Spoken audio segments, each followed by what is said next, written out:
کیا ہم انگریز سے زیادہ بے حس ہیں؟ انگریز نے اپنی بلا دستی حکمرانی اور جبر مسلط کرنے کے لیے ڈپٹی کمشنر ڈسٹرکٹ مجسٹریٹ کا ایک ایسا عہدہ تخلیق کیا تھا جسے تاج و تخت برطانیہ کے تمام اختیارات حاصل تھے۔ وہ دراصل اپنے ضلع میں ایک چھوٹا سا وائس رائے ہوتے ہیں۔ اس کی قوت اور طاقت کے لیے انگریز نے لاتعداد قوانین بنائے۔ ان قوانین میں سب سے اہم دو قوانین تھے: تعزیرات ہند انڈین پینل کوڈ اور ضابطۂ فوجداری کوڈ آف کریمنل پروسیجر۔ ضابطۂ فوجداری اول سے لے کر آخر تک ڈسٹرکٹ مجسٹریٹ کے گرد گھومتا ہے۔ تعزیرات ہند میں ممکنہ حد تک تمام جرائم اور ان سے متعلق سزائیں درج ہیں، جبکہ ضابطہ فوجداری ایسے تمام جرائم کی روک تھام، تفتیش اور مجرموں کی سزاؤں سے متعلق مختلف عہدیداروں کے کام کاج کا طریقہ کار بتاتا ہے۔ انگریز نے جب جرائم کی فہرست مرتب کی تو اسے یہ اندیشہ لاحق ہوا کہ عین ممکن ہے ان میں سے کوئی ایسا جرم رہ جائے اور ڈپٹی کمشنر صاحب بہادر کے پاس کوئی ایسا قانون ہی موجود نہ ہو جس سے وہ اس جرم پر قابو پا سکے۔ اسی خیال سے انگریز نے ضابطۂ فوجداری میں خصوصی باب شامل کیا۔ یہ ضابطۂ فوجداری کا 11واں باب ہے، جس کا عنوان ہے temporary orders in urgent cases of nuisance and apprehended danger, فوری نوعیت کے ممکنہ خطرات اور مضر اشیاء کے لیے عارضی احکامات۔ اس باب کا آغاز سیکشن 144 سے ہوتا ہے۔ اس سیکشن کے تحت اس وقت کا ڈسٹرکٹ مجسٹریٹ اور اب کوئی انتظامی مجسٹریٹ یا پھر صوبائی حکومت کسی چیز پر یہ سوچ کر پابندی لگا سکتی ہے کہ اس سے عوام الناس کو کسی بھی قسم کا نقصان ہو سکتا ہے۔ جیسے برسات کے موسم میں کلفیوں اور برف کے گولوں پر پابندی لگا دی جاتی ہے، اور آج کل عموماً اسموک کے خطرے سے بچنے کے لیے فصلوں کو جلانے سے روکا جاتا ہے۔ یہ تو اس قانون کا ایک ایسا استعمال ہے جو انسانی جانوں کے تحفظ کے لیے کیا جاتا ہے، لیکن اس کا ایک ظالمانہ استعمال انگریز دور سے چلا آ رہا ہے۔ انگریز اسے اپنے خلاف اٹھنے والی آوازوں یا چلنے والی تحریکوں کو دبانے کے لیے استعمال کیا کرتا تھا۔ اس قانون کے تحت لوگوں کے ایک جگہ جمع ہونے کو غیر قانونی مجمع unlawful assembly قرار دیا جا سکتا ہے۔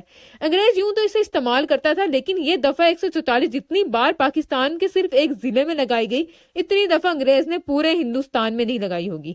تعزیرات پاکستان کے سیکشن 141 میں غیر قانونی مجمع کی تعریف یہ کی گئی ہے کہ ایک ایسا مجمع یا اکٹھ جو 5 یا 5 سے زیادہ افراد پر مشتمل ہو، لیکن اس مجمع کو غیر قانونی قرار دینے کی 5 شرائط ہیں۔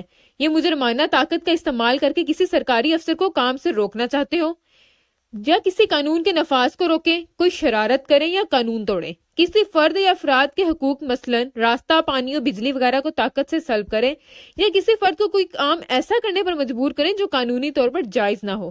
دفعہ 144 کے تحت انسانوں کے کسی ایک جگہ جمع ہونے کو حکومت کسی بھی وقت اپنے دانست اور خوف کی بنیاد پر غیر قانونی قرار دے سکتی ہے، خواہ سبزی منڈی میں سبزی بیچنے والوں کا ہجوم ہی کیوں نہ ہو۔ ایک دفعہ مجمع یا اسمبلی کو غیر قانونی قرار دے دیا تو پھر اس کو منتشر کرنے کے لیے طاقت کا استعمال کیا جاتا ہے۔ عمومی طور پر پہلے پولیس کو اسے منتشر کرنے کے لیے بھیجا جاتا ہے، وہ ناکام ہو جائے تو پھر یہ پیراملٹری فورسز مثلا رینجرز وغیرہ کو بلایا جاتا ہے، اور آخر میں ضابطۂ فوجداری کے تحت شہر میں موجود افواج پاکستان کے کسی بھی ذمہ دار افسر کے حوالے شہر کر دیا جاتا ہے، اور ساتھ ہی یہ ہدایات بھی دی جاتی ہیں کہ وہ کم سے کم طاقت استعمال کرتے ہوئے اس غیر قانونی مجمع یا اسمبلی کو منتشر کرے۔ اس ضمن میں ڈسٹرکٹ مجسٹریٹ کو کرفیو بھی نافذ کر سکتا ہے۔ یہ ہیں وہ اختیارات جو انگریز نے اس خطے کے محکوم عوام کی آوازوں کو بوقت ضرورت دبانے کے لیے ہتھیار کی صورت انتظامیہ کو عطا کیے تھے۔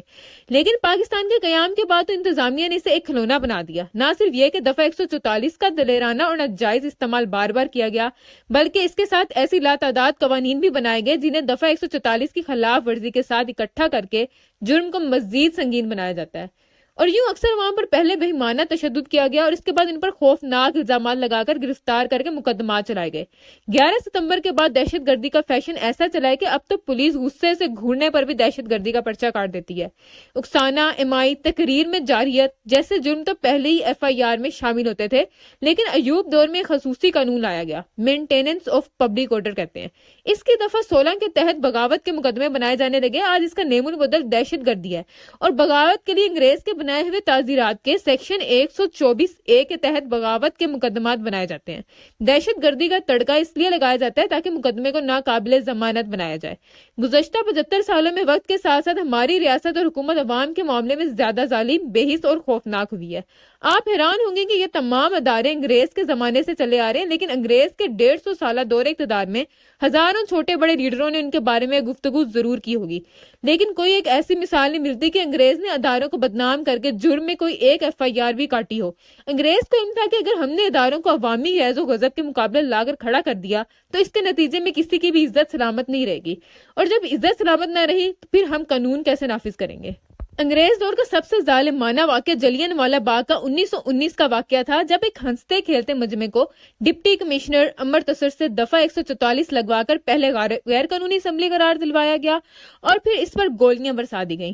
عوامی رد عمل کے خوف سے اس واقعے کے بعد امرتسر شہر میں کرفیو لگا دیا گیا۔ انگریز حکومت کو فوری اندازہ ہو گیا کہ جان بوجھ کر ایک جگہ بیٹھے لوگوں کو غیر قانونی اسمبلی قرار دے کر مارا گیا ہے، جس کا رد عمل انتہائی خوفناک ہو سکتا ہے، اس لیے فوراً وزیر اعظم وزیر جنگ چرچل نے اس کی مذمت کی۔ برطانوی اسمبلی میں طویل بحث ہوئی اور اس کے بعد لارڈ ہنٹر کی سربراہی میں ایک کمیشن قائم ہوا جس میں 2 جج اور 3 میجر جنرل شامل تھے۔ فائرنگ کا حکم دینے والے جنرل ڈائر کو کمیشن کے سامنے پیش کیا گیا۔ اس نے کہا یہ سب لوگ ریاست کے باغی اکٹھا ہوئے تھے اور میں انہیں سبق سکھانا چاہتا تھا۔ اسے مجرم قرار دیا گیا اور سخت ترین سزا تجویز کی گئی، لیکن اس کی سزا میں افغان جنگ کی خدمات کی وجہ سے تخفیف کرتے ہوئے اسے نوکری سے برطرف کر دیا گیا اور ساتھ ہی اس پر ہندوستان میں کسی دوسرے عہدے پر کام کرنے پر بھی پابندی لگا دی گئی۔ سزا میں تخفیف ہونے سے عوام کا غصہ کم نہ ہوا اور پھر اس کا نتیجہ پنجاب کے گورنر مائیکل ایڈوائر کو بھگتنا پڑا اور ایک سکھ نوجوان اودھم سنگھ نے برطانیہ جا کر پارلیمنٹ میں بیٹھے ہوئے اسے فائر کر کے موت کے گھاٹ اتار دیا۔